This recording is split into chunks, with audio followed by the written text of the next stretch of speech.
പിന്നെ പ്രദക്ഷിണവും ചെയ്തു വന്ദിച്ചു മന്ദേതരം പുറപ്പെട്ടു ഭരതനും. മാതൃജനങ്ങളും മന്ത്രിവരന്മാരും രാജാവും ആചാര്യനും മഹാസേനയും ശ്രീരാമദേവനെ ചെയ്തി ചേർത്തുകൊണ്ടാരൂഢമോദേന കൊണ്ടുപോയിനാൻ. ഗുഹരെയും മംഗളവാച പറഞ്ഞറിയിച്ചിടിനാൻ.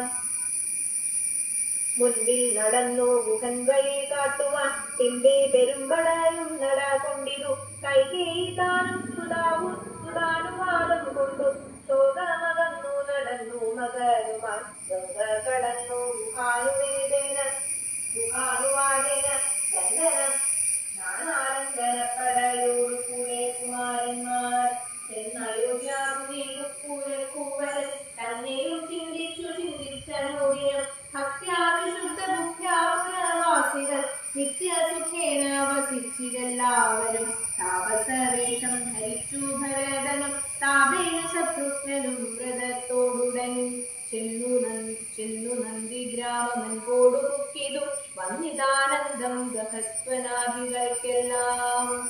പാതുകം വച്ചു സിംഹാസനേ രാഘവൻ പാദങ്ങളെന്നു സങ്കൽപ്പിച്ചു സാദരം.